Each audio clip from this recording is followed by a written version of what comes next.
bashed head. Okay, we are. Leo, move your ass. Wow. Thank you. We are live. We are live. You hear anything? There we go. Oh, great. What an auspicious opening. Log in just in time. Leo, you're never realized me yelling at you to move your ass on the. There you go. Hello, everyone. Hello, everybody, and welcome to episode 7 of The Art Will Not Be Changing. And it will not indeed. I am here with James Lyons, co-founder of Fugitive Poems, Mark Capitelli, senior editor and COO of Capital Poems, of Fugitive Poems. Father of the Year. Father of the Year. And I am Christian Matteo. I'm Christian Matteo, co-founder of Fugitive Poems, and we got a really exciting episode tonight. I have an error message popping up, so I'm going to look at that. Once you'll find the top of the okay. All right. For whatever reason, we're not going live on Instagram, but that's fine. We're having trouble. All right, they did it. Whatever. All right, so we are, just in case you wanted to show it. Sorry, Discord. All right, so ladies and gentlemen, we have tonight. Hello, cats. Error, sucker. Thank you. There is an error. And we are going to be talking tonight with two wonderful human beings, one of whom has a new anthology out or on pre-launch on Kickstarter, his creation.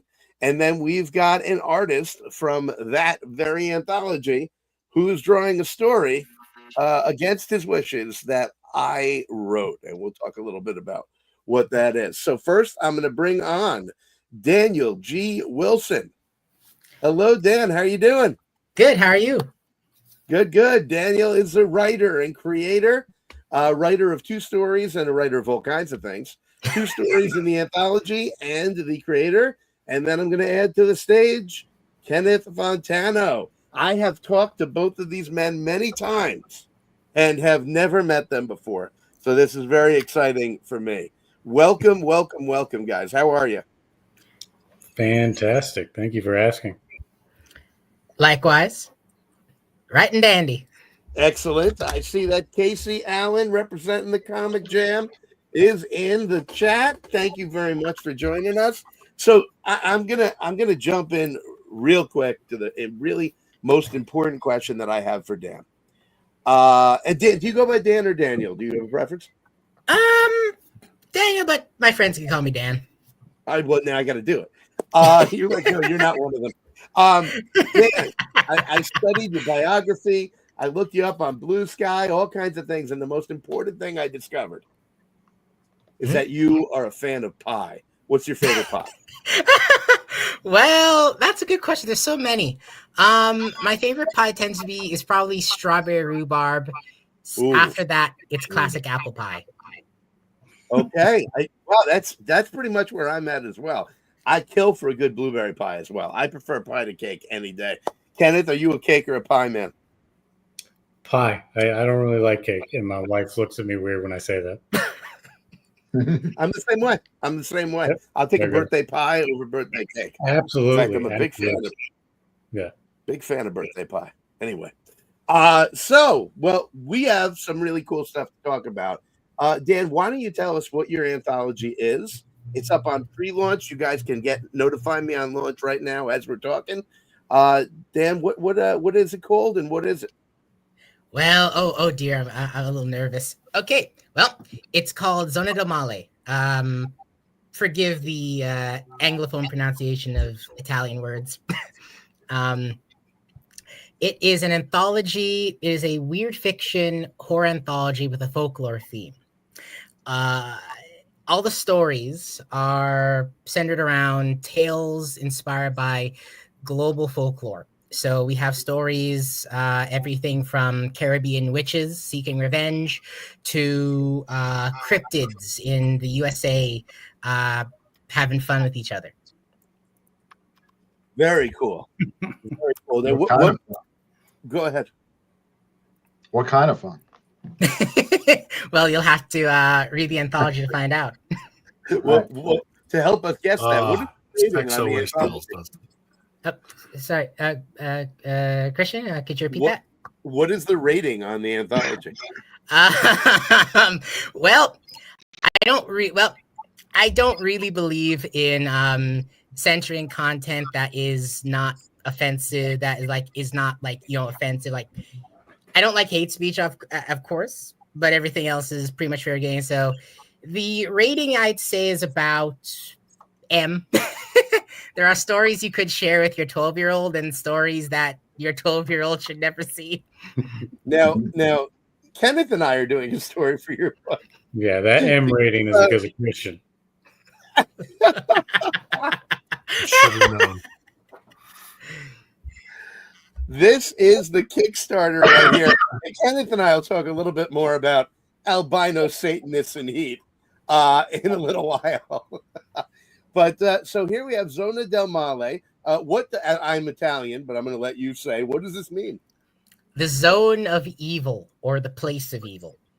Okay, it's not the no-no zone. It's different than that. No. I picked the name. I like plurilingualism in like art, and I picked the name because I thought it represented kind of the idea of entering this kind of zone of the weird. I love that. We have in the chat right now Aaron Brown, the Fraud King himself, whose image Hi, Aaron. we are looking at as the Kickstarter image. Is really creepy, wonderful drawing that is a perfect representation of this book. So hello, Aaron, and thank you so much for putting this together. What's Aaron's story about? Well, it's a story that oddly enough, he and I are doing together. It's a story that's inspired by Jamaican folklore called Old Hag or Old Hag, if I'm translating it fully to English. Old hags are essentially witches, vampiric witches in Jamaican folklore who, without giving too much away because it plays into the plot line, they like to stalk people at night and steal their breath. Oh, they'd have to work real hard on me. I'm a fat guy, and at night I don't breathe right, so it would be exhausting for them. It would probably help me. Tom Linus said that's what I thought. No, I'm sorry. I jumped in the middle of a while we're doing our show. There's a conversation going on between Tom Linus and Jonathan Chiotis about having pie together in Rock Springs, Arizona. Well, listen. So he also said That's there some needs good to be pie. Yeah. He also said there needs to be a new rating for my writing. So you have two stories in the book. Yes. What's your other story and who you're working with? The other story I have is with Claudio. Love Claudio. I always have difficulty pronouncing his last name.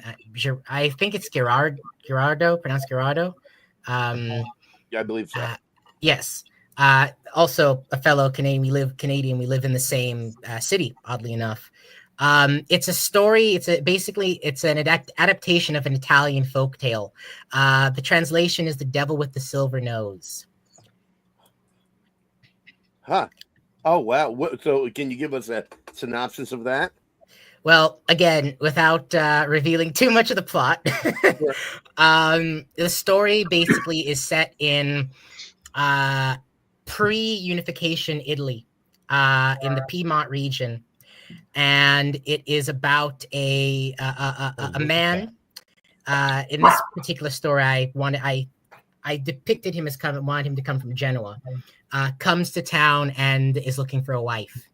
And long story short, chaos ensues. There's more to him than meets the eye. Great. That sounds terrific. That is beautiful, by the way.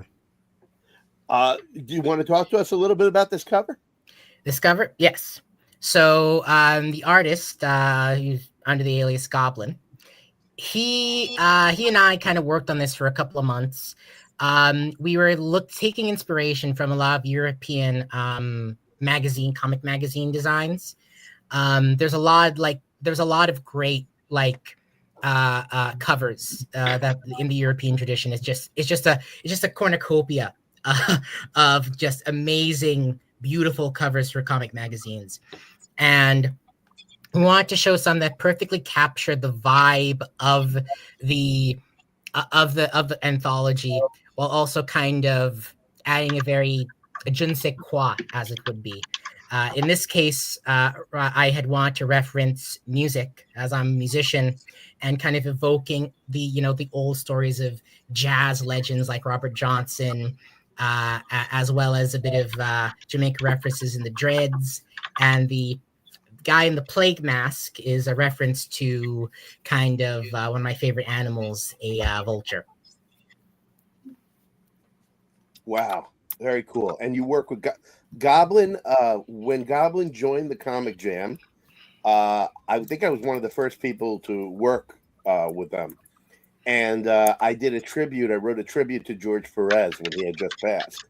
Mm-hmm. And he did Goblin did a beautiful, beautiful job on that comic. And we've worked together a couple of times since. And I'm always real happy with his work. Oh yeah, he's a fantastic artist with like a exquisite design sensibility, and this cover is very much a testament to that.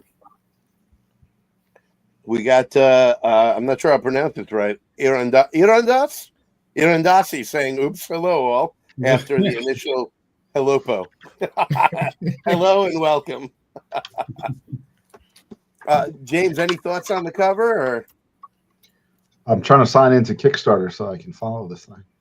oh, okay. Well, you can see it right on the screen. Mark, you got any questions? No questions, just the comment. I think it's beautiful. Like that's a cover that makes me want to pick it up. Yeah, and I love the name design, the whole 9 yards. Very, very cool. So, Kenneth, let's talk about you a little bit. What is your mother's maiden name and your social security number? That's already with the government. Elon's got it. Yeah. How did you get started? How'd you get started arting? Just ever since I was a kid, I was drawing, and the real push didn't actually come until I met my wife, and I've always kind of had the encouragement there, parents and my siblings and family members, friends, but the push really came when I met my wife, because she immediately saw my work and was like, "You should go to school for this," and I was like, "Nah, I don't know," and then she was like, "I wasn't asking." And so I actually went to school for video game design and learned a lot there. And after I retired from the military, it's just been like a constant barrage of trying to draw things, especially with the jam. That's helped out a lot too. So you have done some absolutely stunning work for the jam. What's your favorite genre to draw? Do you have? It's horror. I love to do horror. Anything that's monstrous and grotesque and all things gross to me is fun to do. I've been described in all those ways. Just by us. Just a few minutes ago.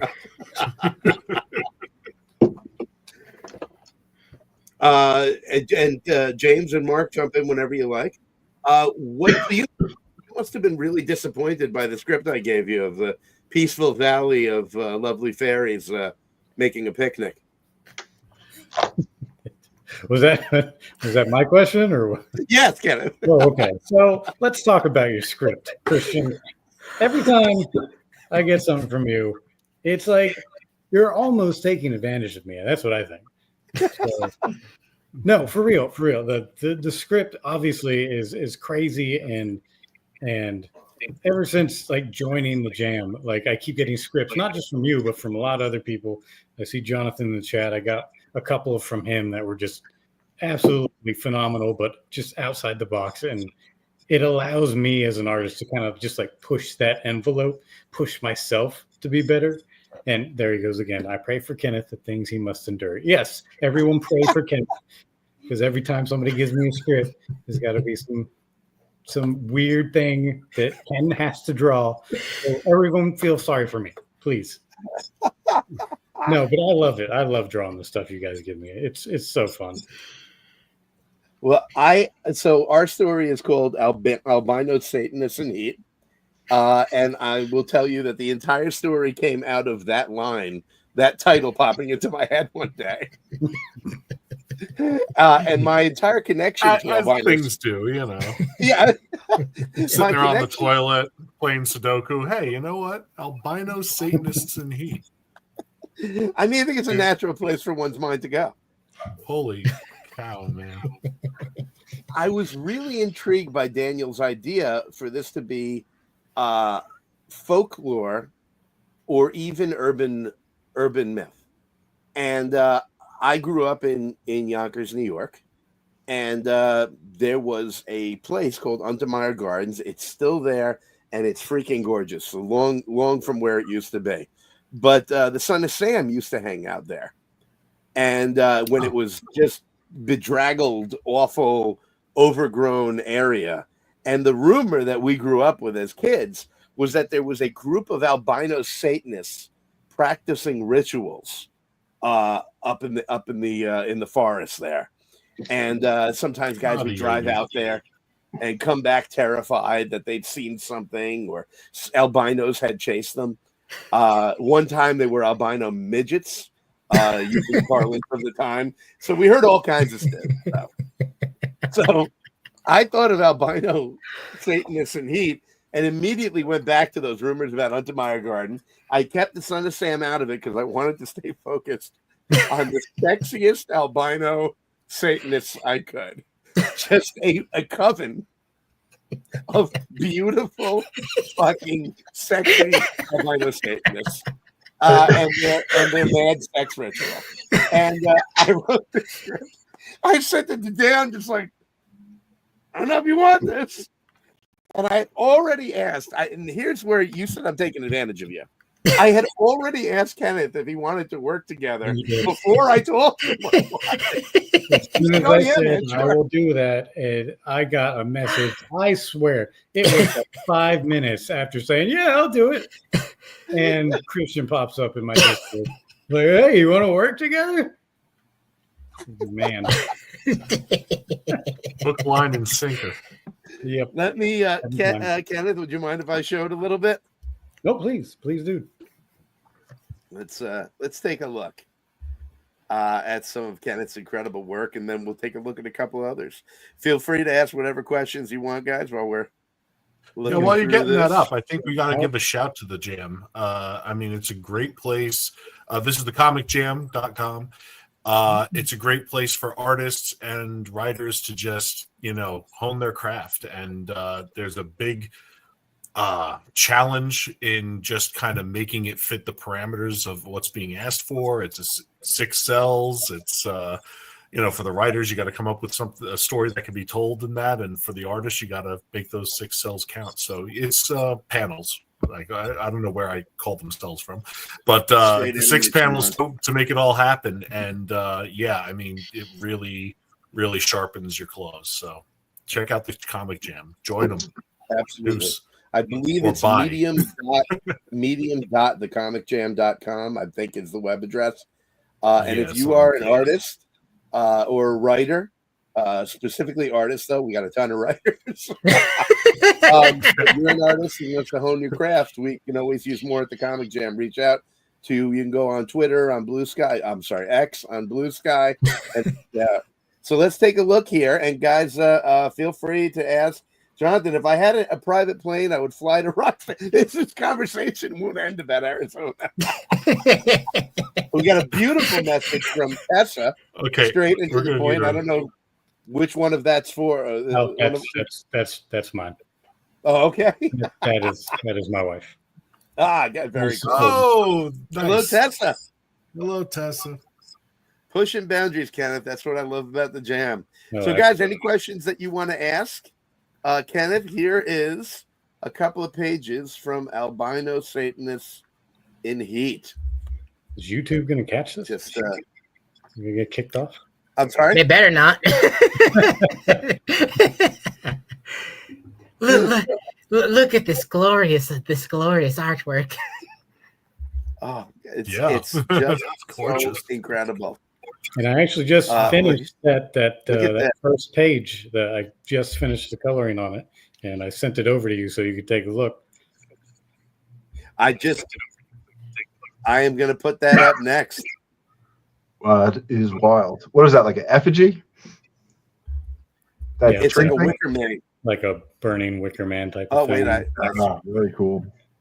Oh, sweet. Oh, Mother of Joseph. This is I haven't seen the color pages yet. All right. It's the first time seeing them.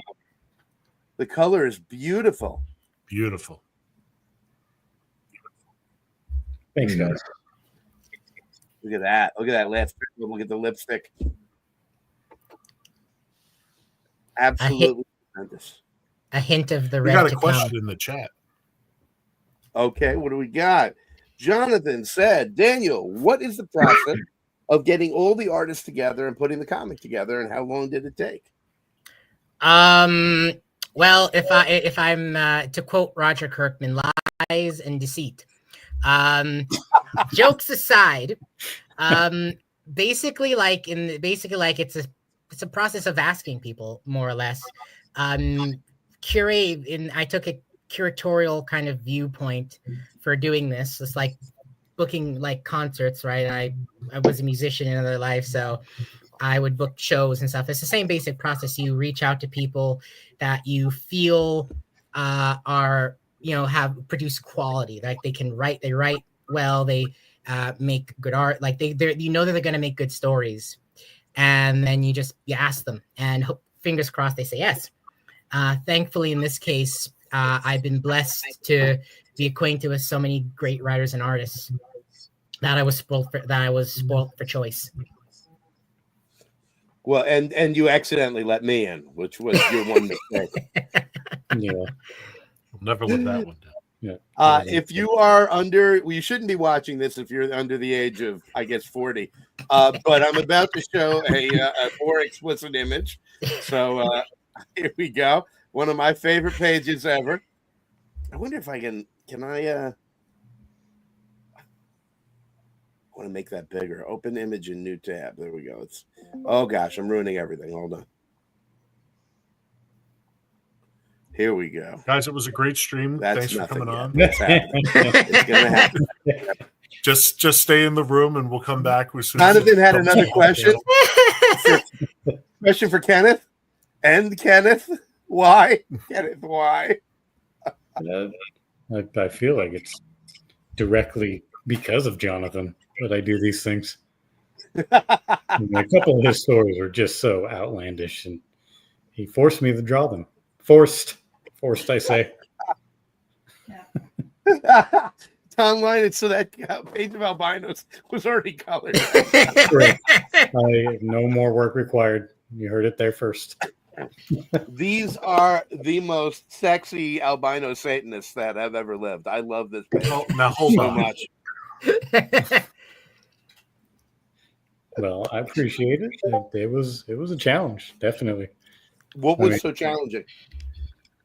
I'm just really picky about proportions and whatnot. So, I just wanted to make everything make sense, and they look like actual people. And then the fun part came with that 2-pager you gave me. Yes. So. Well, I think the proportions are absolutely beautiful on this page. I gave him instructions in the script down to different satanic symbols shaved into pubic hair. Pretty detailed. Every one of these girls has a different satanic symbol. And you too can work for Christian DiMatteo. Just go to fugitive.poems.com. So, Kenneth, absolutely astounding. Beautiful, beautiful work. Amazing. Amazing stuff. Thank you. So let's see what else we got. We've got some really cool stuff. And I want you to please remember, while Line just sent me a message on the side that says, "You are effing awesome, Kenneth." I I agree. want you to remember that right now. Well, don't do it now. Do it later. But no, you go to Zona Del Mal, a folk horror anthology, and you want to click notify me on launch. You're going to want this book. There is so much really cool stuff in it. And I'd like now, am I sharing? Good. We're going to take a look at some other pages. Where are they? Here they are. So we got the cover. Let's take a look at this. Is this called The Nix? Yes. Tell me a little bit about this. Whose is this? So The Nix is a story by Sonia Kinsey, one of the best artists I know. She another Canadian who I'm has starting been to feel living. some prejudice here. Just don't steal our maple syrup and we're good. And she is like the best artist I've ever seen when it comes to drawing horses. And she's the only artist I know who actually enjoys drawing horses. And she can draw so I can't believe how well she draws horses. Oh yes. She's astounding. Absolutely astounding. Sorry, go ahead. Of course, among everything else she draws, I mean, it's sometimes I just look at her artwork. I have a page of her artwork actually, and sometimes I just look at this stuff and it just mind blows my mind. But this particular story is a story about, I'm going to say, obsession in a weird bit. It's an interesting story about sacrifice, the choices we make, and kind of making deals with the devil, but in a very subversive way, not the conventional kind of deal with the devil story. As evidenced by this particular page, kind of showing something of a deal with the devil. But you have to read the anthology to kind of read the whole thing. Very good, very good. And I'm sorry, who's the writer on this one? Oh, this is all Sonia. Oh, really? Oh, wow. Terrific. Sonia has wowed me since I started the jam with her creations and with her execution of them. Absolutely terrific. We've got Claudio, who says, not my nightmare. I love drawing horses. I never get a chance to draw them anymore. Well, Claudio, I'll write something about horses for you. Likewise. Leave him alone. Don't let him. You won't like what I He do. loves horses. He doesn't want let to him. draw them eviscerated. Yeah, imagine Equus as done by Bosch. Claudio, how By do you Hermodius like Bosch. horses in bad positions? A very good question for the artist here. What about horses made of hands? James, would you be up for drawing a horse made of hands? Yeah, sure, I can do that. Yeah, I've seen some pretty cool horses made out of driftwood. Some that's cool. And Hey, those get water. Christian, let's see if we can get the address up for the pre-launch.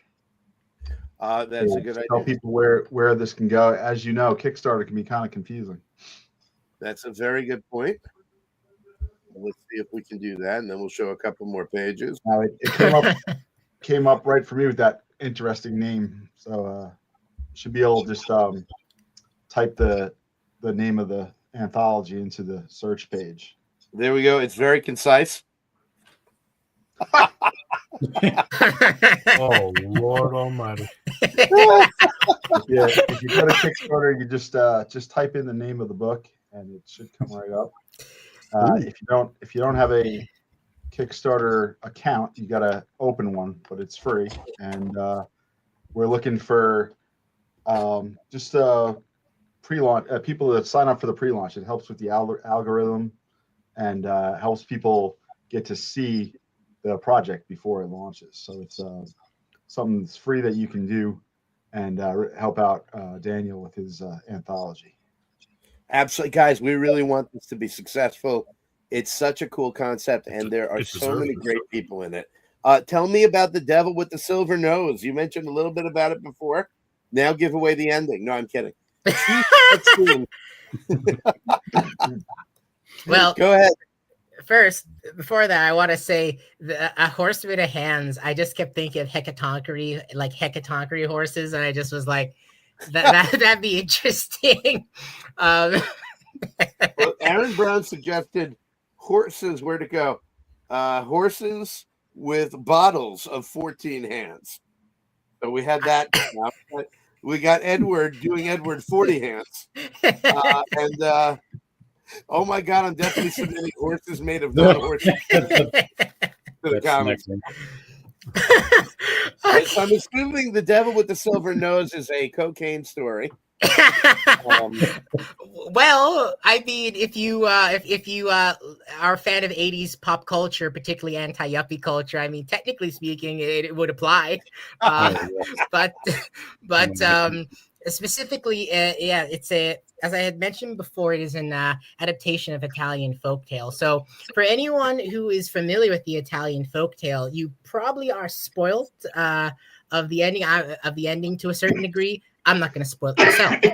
And so yeah, I wanted to when doing this, I want to kind of in the script, I also incorporated bits of Piedmontese at the request of Claudio to really kind of add a level of authenticity to the story, and also to kind of have more examples of Piedmontese in the world. I kind of like doing stuff like that with stories in general. Can you talk a little bit about Piedmontese? It's a language. It's a language in Italy. It's spoken in the Piedmont region, and it sadly, it's still spoken, right, as many Italian languages are that are, of course, standard Italian, but it's not as widespread as it used to be as time has gone on. And Claudio, turns out Claudio specifically also his family comes from this region. Claudio, if you are listening, please correct me if I'm misrepresenting anything. and I want to kind of do it justice. And so, yeah, that's why I also kind of want to set it pre-Italian unification, because I thought it would be interesting, like a folk tale that kind of is in a not so distant past, but a kind of still a time period that is very different from the modern day. Overall, the story is very interesting. Claudio did an amazing job on the artwork. He used what he calls his black light style. It's just amazing. Yeah, I was going to say, those colors are fantastic. And I'm looking at this image, and we've got the devil, I'm assuming, standing in the door. And the way he did the shadows on the trousers almost looks like he has fawn legs. And I think that's the coolest little touch ever. I love it. Oh, yeah. Piedmontese is a language, that is slowly dying off. My cousin is one of the few people still speaking it. It is from the mountain regions of Torino. And then Mark is on to, so there's some vulgar horse talk going on. I don't know who started that. So how long is this story? This story is one of the shorter ones. It is 4 pages long. And it's a very fast-paced story, but I'm in the writing, I kind of want to leave some bits for people to chew on. There are some delicious moments in it. Past this point, it spoils, but there's some delicious moments in it. Again, beautifully illustrated by Claudio and exquisitely lettered by Tom Lynott. This is a Tom Lynott joint? Yes. Oh, we love us some Tom Lynott. Tom Lynott is incredibly talented. Oh, yes. Yes, he is. And now we have, I know someone said the other day in the jam, I think it was Luke, that I know an Aaron Brown when I see one. And that's no joke. This is immediately obvious as Frog King, Aaron Brown's art style. And this is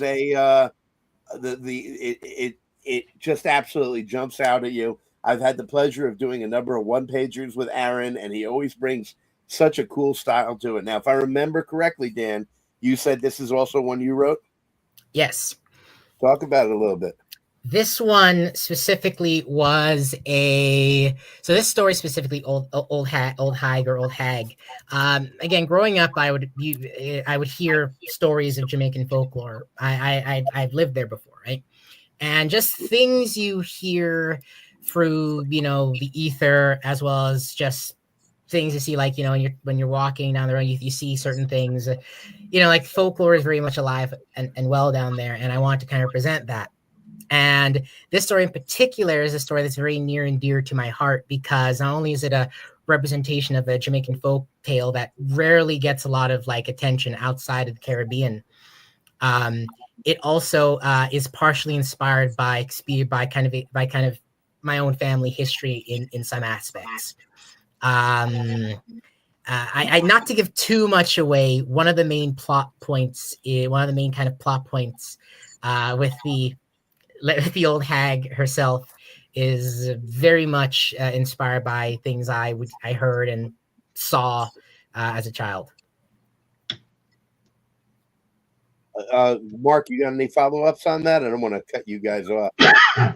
I mean, to that, all I can say is that's really cool. I mean, we really do have such a lack of insight into so many cultures that are so close to the United States in this country. So, and I guess Canada as well, although I think you guys are doing a little better than us on that count.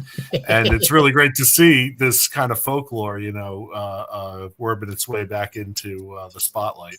And it looks great. I jumped on your Kickstarter, and I'm being notified when everything's ready, because I'm sold on this, man. I love this. Thank you.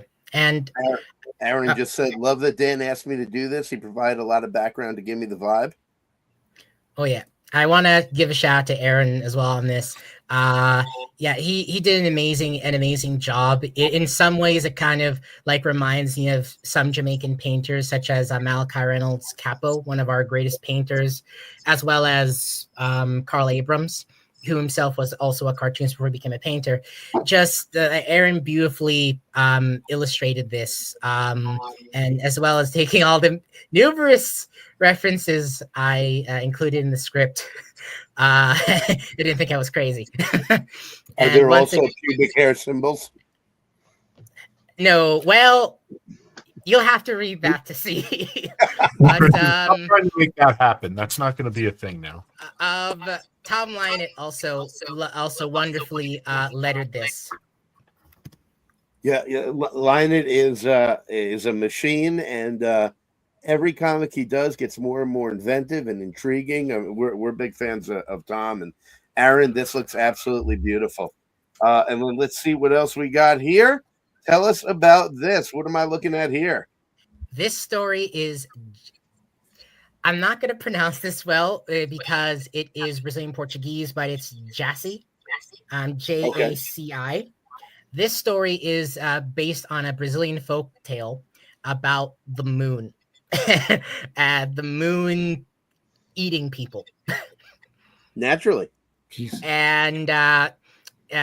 So the artist and writer Guma is a fantastic artist. He has a very idiosyncratic style that borrows while borrowing a lot from Japanese comics, is very much his own, influenced by graffiti, by street art, as well as a myriad of other things. He's a fantastic artist, and I'm happy to kind of bring more of his work into the kind of English speaking world. I'm uncredited, but I did somewhat help with the translation. Oh, wow. And how do you know him? I've known him for about a year and a half. We met as all things through the internet, and we struck up a kind of a friendship, and the rest is history. Like I said, I'm hoping that this gives more eyes to his work and style. Oh, that's and we've done the Containment Breach anthologies, and that's been a major goal for us as well.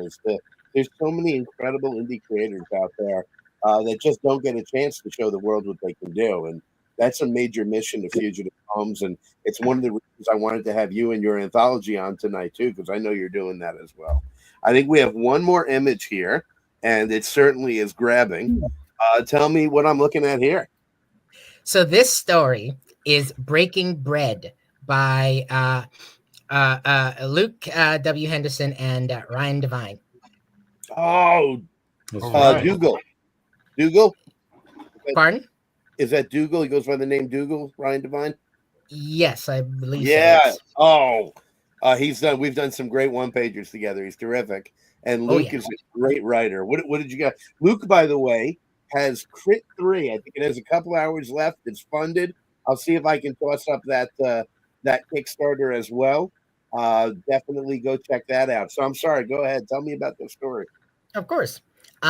So this story is an interesting story. It's a kind of if I were to describe it, in kind of, I guess, literary terms, you could call it literary terms, it's kind of a horror comedy of manners, but more horror than comedy. Okay. And so it's a story featuring, I believe it is Luke, please correct me if I get this wrong. It is a Scottish folk tale, which is, as I said, a bit of a comedy of manners. And I'm excited for this. Luke is a fantastic artist, fantastic writer and letterer as well. They lettered this entire comic, and Ryan is an amazing artist. So this whole story is you're going to like. It's kind of very dark, humorous, if that makes any sense. People reading this one.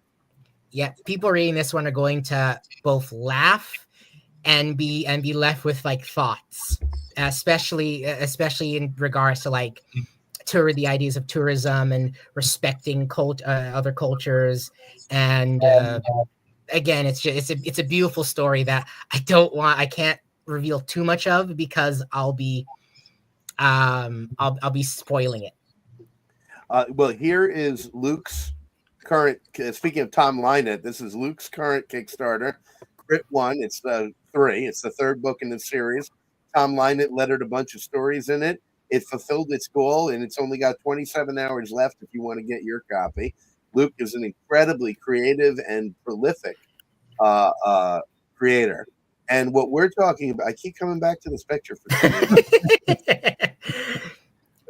What we're talking about here is Zona del Mal, a folk horror anthology from Dan G. Wilson, including incredible art by Kenneth Fontano. So, Kenneth, looking over the other projects, it's kind of exciting to be in this book, right? I think it is. I mean, all these pages. This is the first time I'm seeing a lot of them. So I'm looking at all these, and this is going to be a good group of creators here. So I'm excited because I don't know what happens with all the other ones. I'm excited to see it myself. Yeah, and that cover that's a clean cover right there. So yeah, that is true. And I do have one question for you, Christian. When you give other people stories, do you also give them police reports and lists of satanic symbols that people save into their? He just gives them his diary. Oh, that's there was a police report in there, wasn't there? Yes, there was. When I do references, Seriously? there was a police report from like the 50s, or I don't remember, maybe the 60s, where they had actually got a team to put together everything they knew about Satanism. Yeah, and it's hysterical to read. And they have a list of all these different hysterical. Well, the reason why I asked because I heard that Dan was giving him some references to his artists. I was like, oh, so it's not just me. That makes me feel a little bit better. Yeah, I go down wiki halls all the time and find stuff.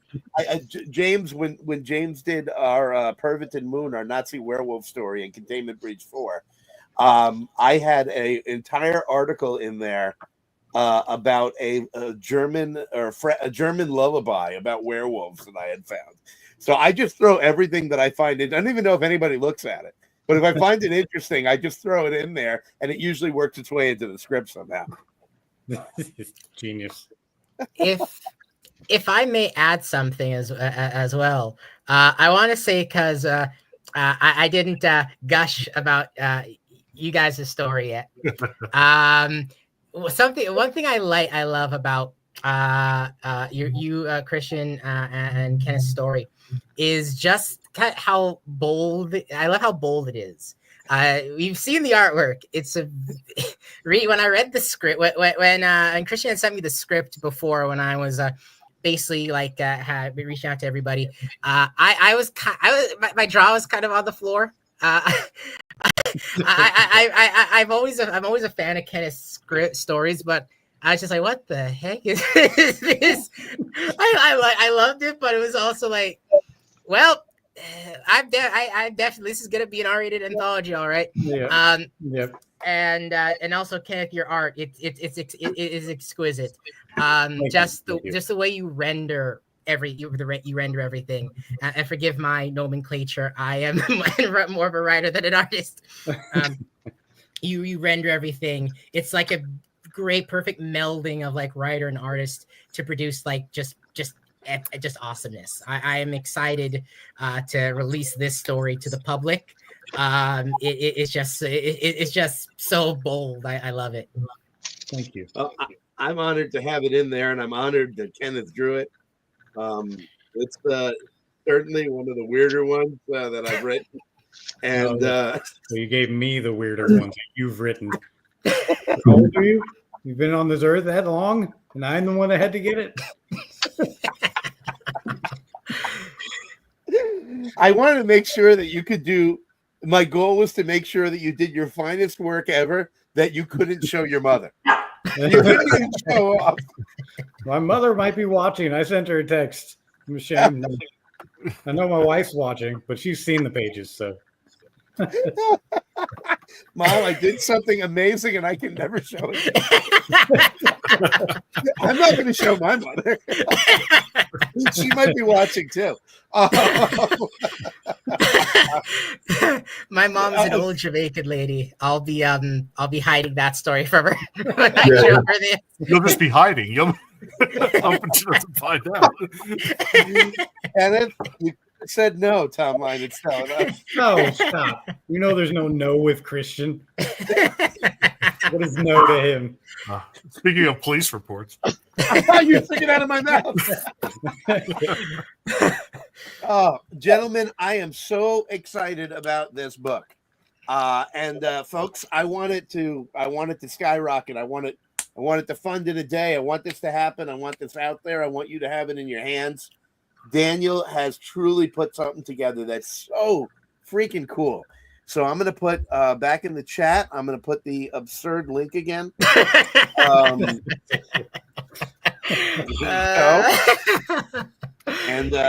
Kenneth has to send you another message.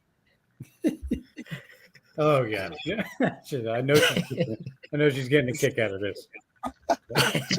So Daniel, let me ask. Oh, sorry. Go ahead. Where are all your stories at in the pipeline? Having done a couple of these anthologies, I know it's a lot of work. Are you at all different levels, or do you keep all your stories kind of going at the same time? We have multiple editors working on ours, two of which are here. Do you have editors working on the stories and that kind of thing, and deadlines? On this specific anthology, or when I do comics in general? Just your anthology. Is this your first anthology? This is my first comic anthology that I'm curating, editing, putting out. Damn, good job, man. Oh, you're editing everything yourself? Yep. Everyone, basically, I would go over like the stuff, obviously, for content. In this particular case, a lot of the people, the creatives who have stories, I already pretty much know the quality of the work. So for a lot of them, they edited themselves, but I also was available for anyone who needed help with that. In Guma's case, as I mentioned, I had helped with the kind of the English translation for his story, and for everyone else, I was basically more just content. So you go over everything and make sure that there's nothing. Well, I mean, too off color. Of course, I mean Christian and Kenneth's story is very out there, but but yes. So yeah, I edited. I edited. I was the main editor for the anthology. Cool. That's the Fugitive Poems way, is putting R-rated ratings on everything, or mature ratings. We put mature on a couple of our anthologies just because of our stories. Ours was the only story in the book that warranted the mature rating. Yeah, we had like a solid PG-13 book, and then we put our story in. Daniel is editing and drinking with the other, especially when he had to work with me.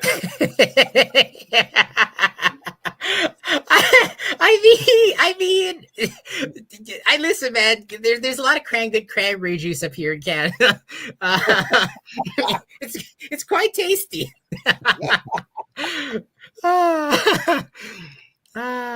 Kenneth, what are you working on right now aside from this? I got 2 things in the pipeline, actually. In fact, yesterday I was on the same show that you guys were on a couple weeks ago, the Comic Crusaders. Oh, yeah. Yeah, talking about Red Collar, which is my first real like commissioned gig, and we have a whole comic of 40 pages that's like a noir 80s kind of like a how do you explain it, like almost like a pharmaceutical like thriller type of thing, and the writers hired me, and I read the story, and it was just like, it was this most fantastic story that I'm lucky that they even chose me to draw. And that was like the work that I'm doing now for this horror anthology. Like, I would not be this good if it wasn't for A, my wife pushing me, and B, these guys picking me up and kind of like pushing myself to do their story, to create this world back in the 80s. And it's such a fantastic story. So if anybody goes on the Kickstarter, just look up Red Collar, and it'll be there. You can support it, save it, do whatever you can. And then I'm also working on a webtoon from a talented young woman named Tiona Bowman. And she's got a webtoon, and it's called Uke. It's basically a kind of like a godlike story that's going to come out on webtoon. She's not quite finished with it. We got a few more episodes that I think that we're going to do. We've already finished 3 episodes. I don't want to give anything away, but it's definitely different from the horror anthology that we're doing here, the Red Collar stuff that you're putting up on the screen. It's more ethereal. It's more, I don't even know how to explain it. The way she wrote it is just, it's like God's butting heads, and it's a really, really cool story. So those are the things that I'm doing right now. That Red Collar, by the way, I typed Red Collar to Kickstarter. It's on the second line of things that pop up.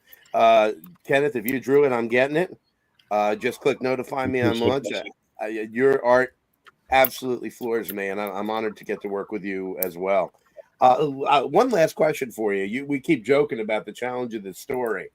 What was actually the most challenging thing to draw in Albino Satanists? The most challenging thing to draw. It was probably I don't know, because I was having so much fun drawing all of it, if I'm being quite honest. Like, just, even the nudity and this massive, this Wicker Man type of thing, and I don't want to give anything away, but the things towards the end of the story, like, it was so much fun. It allowed my mind to wander in the dark places that my mind usually wanders when it comes to art. because when you get things like red colors, that's almost it's very down to earth type of stuff, real situations, and then the ethereal of the Yuki and the gods of the webtoon. This was definitely, it almost pulled me back to my roots, which my root is horror, and I loved it, absolutely loved it. So I don't know that there was a challenging part of it, because all of it seemed really, really fun to me. That's awesome to hear. I'm very glad to hear that. I had such a great time writing it. Satanic symbol beads. That'll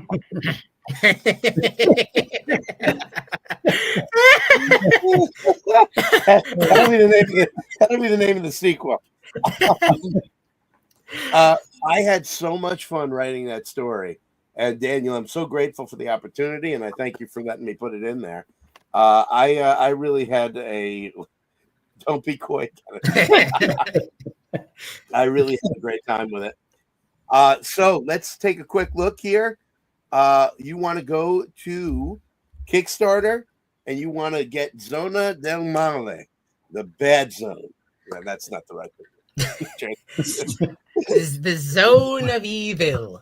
The naughty zone. No, that's not right either. A bad touch. Oh, these are all terrible, terrible names. No. Zona del Mal on Kickstarter. It's got the amazing art of Kenneth Fontano, Claudio Girardi, Aaron Brown. Who am I forgetting? Cows Love Clover. It's Sonia Kinsey. Sonia Kinsey.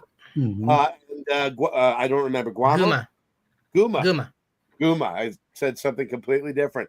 And Goblin will have a story as well. And Goblin. Oh, that's fantastic. I'm so glad. This is a great, great anthology. I'm honored to be a part of it. Go click notify me on launch.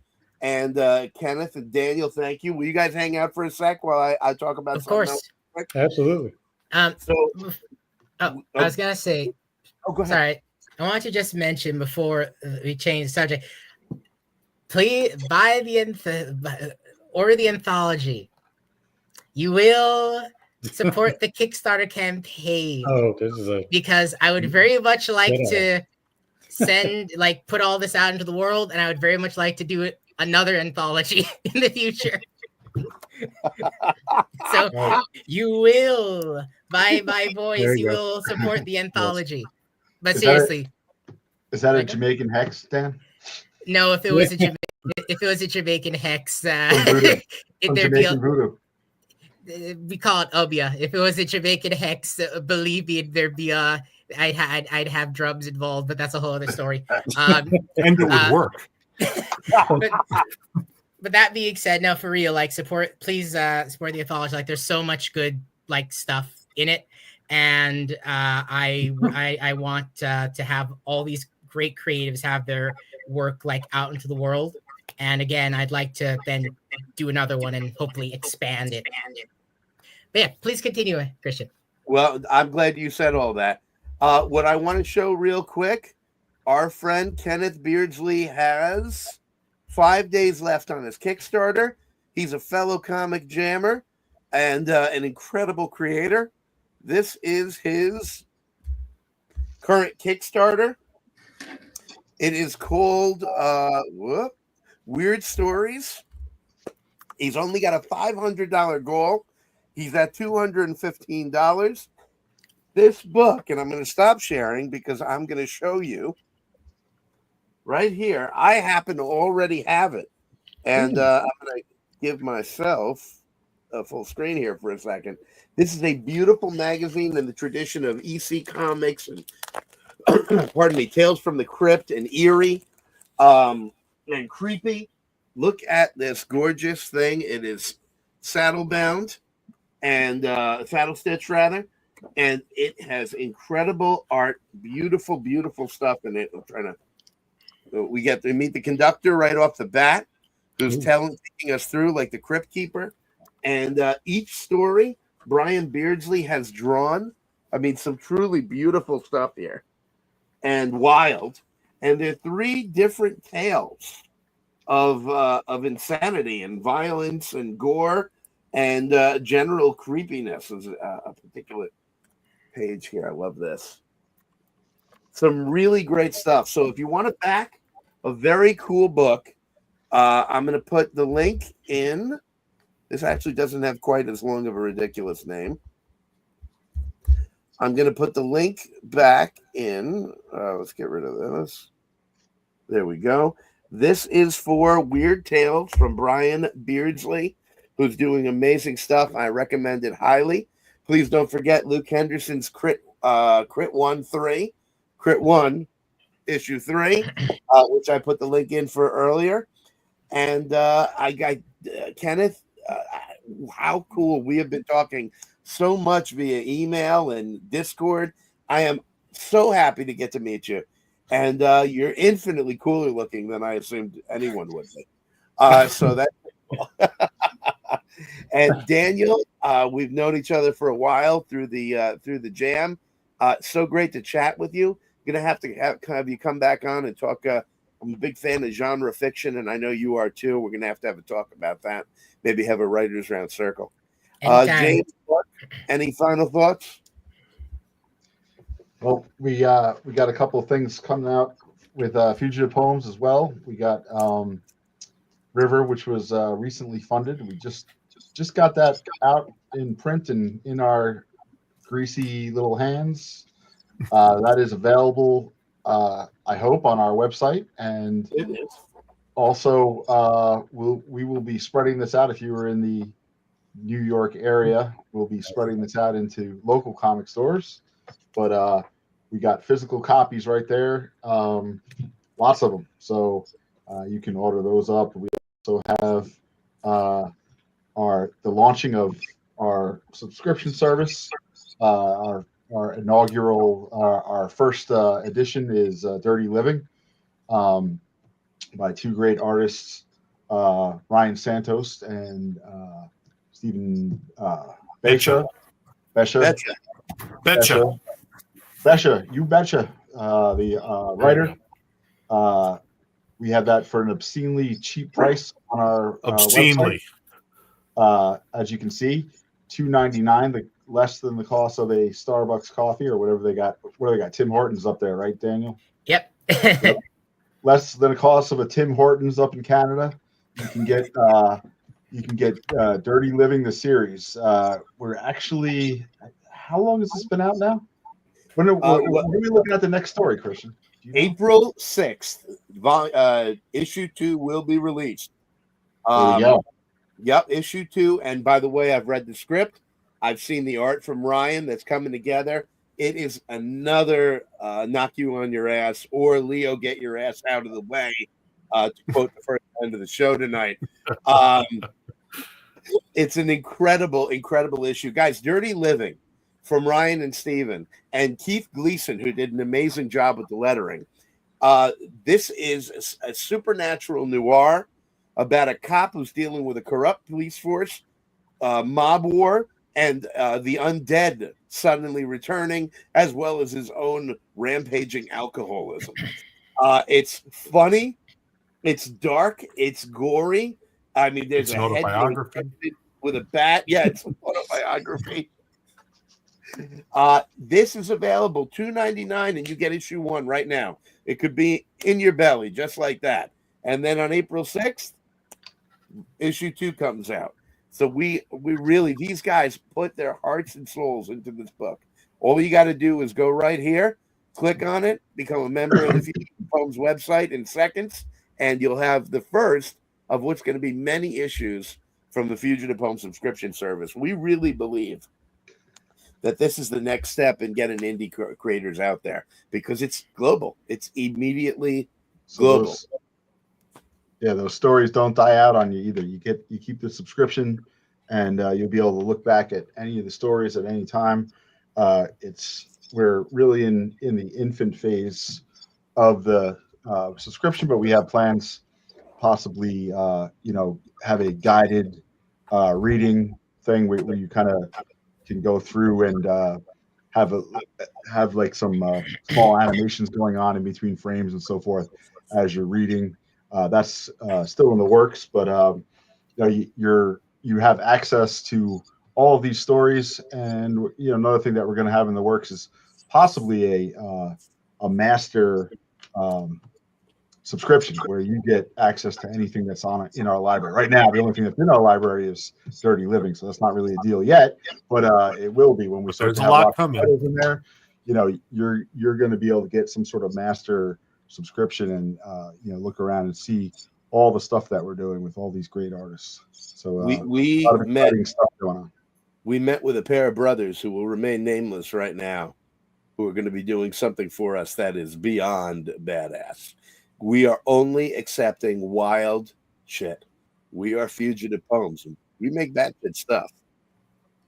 In the meantime, as you're waiting for Daniel's amazing anthology, Containment Breach Volume 1, 2, 3, and 4. This is the coveted Volume 2. There are only very, very, very few copies left in the world. You can get it digitally, however, or you can get physical copies of Volume 2 and 3.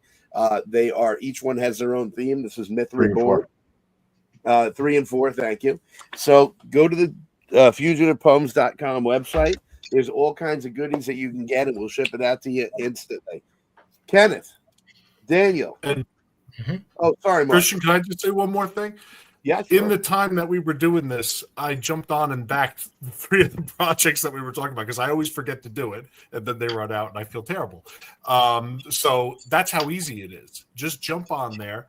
It's not terribly expensive. It's not a big hassle. Go there and support this. This is an important thing. These are artists who, we're not in the system. We're trying to make our own system. And the only way we can do that is with your support. So anyone watching this, please back those Kickstarters. Go to fugitivepoems.com, get that subscription service, buy up anything you want, and feel good about yourselves. And if you love comics, keep them alive. There's That's right. We're at a low point in comics. Even the big guys, if you read into their stories and stuff, some of them have day jobs and stuff. These are guys that are working for Marvel and so forth. It's if you really love the medium, you got to support it. You can't just smile and wave. You gotta put some money in, and at least I know there's not many independent artists that are doing this full time. Some are lucky enough to be. We'd like to be able to have those people that do stuff for us, making real money off what we do. Right now, we're sort of just doing this, to keep the medium alive and keep putting out cool stuff. So, but you gotta sign on the line if you really if you enjoy comics and you want to keep seeing them coming around. And what a thing to sign on the line for. Listen to Daniel and Kenneth's anthology. You sign on the line, you get that. You're getting really cool, exciting stuff, and not the same crap that the big two are putting out. All these things are wholly original. Ladies and gentlemen, this has been a pleasure. Daniel, I'm so glad to meet you. Kenneth, I'm so glad to meet you. James and Mark, thank you so very much for being a part of this tonight. This has been episode 7 of The Art Will Not Be Changing, the Fugitive Poems Show. We are Fugitive Poems, and we make comics.